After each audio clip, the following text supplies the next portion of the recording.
MCR கணிக்கு இனிய வணக்கம். நான் உங்கள் கௌதம். நம்ம இப்போ எங்கே இருக்குன்னு பார்த்தோம்னா நம்மளோட மல்லிகைப்பூ தோட்டத்தில் தான் இருக்கோம். இப்போ இந்த மல்லிகைப்பூ தோட்டம் பார்த்திங்கன்னா இப்போ கட் பண்ணி ஒரு 20 நாள் பக்கம் ஆயிடுச்சு.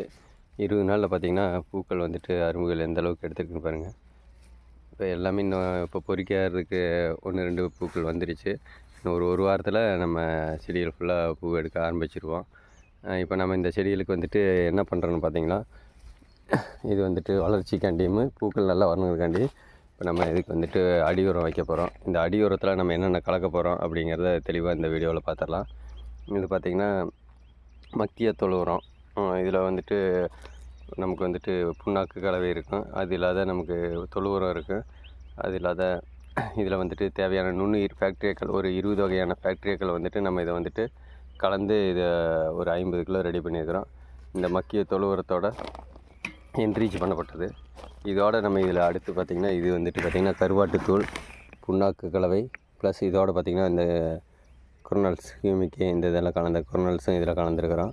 இது ஒரு 50 கிலோ எடுத்துக்கிறோம். இது இல்லாத பார்த்திங்கன்னா இது எலும்புத்தூள். இது வந்துட்டு பூக்களோட வெயிட்டையும் எண்ணிக்கையும் அதிகப்படுத்தும். ரொம்ப செகண்டரி நியூட்ரியன்ஸுக்கு இந்த எலும்புத்தூளும் இந்த கருவாட்டுத்தூளும் ரொம்ப கால்சியம் இந்த சத்துகளுக்கு. இது பார்த்திங்கன்னா ஹியூமிக்கு, பல்விக்கு, சீவேடு, அமினாசிட் இது 4 கலந்த குரணை. இது ஒரு 10 கிலோ எடுத்துருக்குறோம். இப்போது இது மொத்தமாக சேர்த்து ஒரு 150 கிலோ இதில் இருக்குது. 50 கிலோவாக நம்ம ரெடி பண்ணிக்கிறோம். இப்போ வந்துட்டு இது எல்லாமே இந்த இதில் ஒன்றா போட்டு கலக்க போகிறோம். கலக்கிட்டு நம்ம இதை எப்படி செடிகளுக்கு வைக்க போகிறோம் அப்படிங்கிறத தெளிவாக பார்க்கலாம் வாங்க. இப்போ நீங்கள் செடிகள் இப்படி இருக்குது அப்படின்னா இந்த செடியோட ஓரக்காலில் இந்த செடியில் பார்த்திங்கன்னா இப்போ இந்த சைடு எல்லாமே நம்ம குழி எடுத்திருப்போம். இது மாதிரி ஒவ்வொரு சைடில் குழி வேர் பகுதியிலேருந்து ஒரு அடி தள்ளி நம்ம இப்போ இந்த செடியை கட் பண்ணி இந்த புல்லுகள்லாம் சுத்தம் பண்ணோம்னா இப்போ இந்த ஒரு அடி தள்ளி எடுத்துகிட்டு அதை பாருங்கள். இதுதான் வேர் பகுதிகள் எவ்வளோ எந்த அளவுக்கு வேர் இருக்குது பாருங்கள். ஸோ ஒரு அடி தள்ளி நீங்கள் இந்த கலவையில் இருந்துட்டு ஒரு செடிக்கு ஒரு 1/4 கிலோ அளவுக்கு நம்ம வைக்கலாம். இப்போ நம்ம இப்படி வச்சிடறோம். இது போட்டுட்டு அதுக்கப்புறம் நம்ம இந்த செடிகளில் எல்லா இடத்துலையும் செடிக்கு பக்கத்தில் குழி எடுத்திருப்போம். எல்லா செடியிலும் ஒரு அடி தள்ளி நம்ம அந்த குழியில் எடுத்துருக்குறோம். இப்போ இந்த குழியில் பக்கத்தில் நம்ம இந்த கலவையை கலக்கி ஒரு கொஞ்சோண்டு பள்ளம் தோண்டிட்டு அதுக்கப்புறம் அதில் 1/4 கிலோ அளவு கொட்டிட்டு இதை வந்துட்டு இப்படி மண்ணை போட்டு மூடிடுறோம். இந்த மாதிரி 3 நாள் இது வந்துட்டு அதாவது உடனடியாக இல்லாத நமக்கு ஒரு 3 மாதம் 4 மாதத்துக்கு நீடித்து நமக்கு இது பலன் கொடுக்கும். ஏன்னா நம்ம ஒவ்வொரு டைமும் நம்ம தண்ணி கொடுப்போம். தண்ணி கொடுக்குறப்போ என்ன ஆகுனா இந்த உரங்கள் வந்துட்டு செடிகளுக்கு தேவையான சத்துக்களை அப்பப்போ அது எடுத்துக்கிட்டே இருக்கும். உடனே ஆவியாகுது. நம்ம கெமிக்கல் போட்டோம்னா உடனே ஆவியாயிரும் அல்லது நீரில் கரைஞ்சிரும். ஆனால் இந்த உயிர் உரங்கள் பார்த்திங்கன்னா அப்படி கிடையாது. இதில் மண்ணில் பல்கி பெருகிக்கிட்டே இருக்கும். செடிக்கு தேவையான சத்துக்களை அப்பப்போ அது கொடுத்துக்கிட்டே இருக்கும்.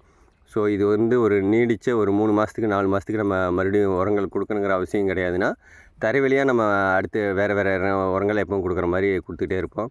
என்பிகே, நியால்கி சாயில், மற்ற சீவேடு, அமினாசிட்டு, பல்விக்கு, ஹியூமிக்கு இதெல்லாம் தரைவழியாக கொடுப்போம். இருந்தாலும் நம்ம இதை வந்துட்டு ஏன் வைக்கிறோம் அப்படின்னா அப்போ தான் நம்ம செடிகள் வந்துட்டு எப்போவுமே ஒரே மாதிரி பூக்கள் வந்துகிட்டே இருக்கும். நமக்கு மொட்டுகளோட சைஸும் பார்த்திங்கன்னா பெருசாக இருக்கும். இதில் பாருங்கள் அரும்புகளை வந்துட்டு கட்டி இப்போ பூ எடுத்துக்கிட்டு இருக்கிறாங்க.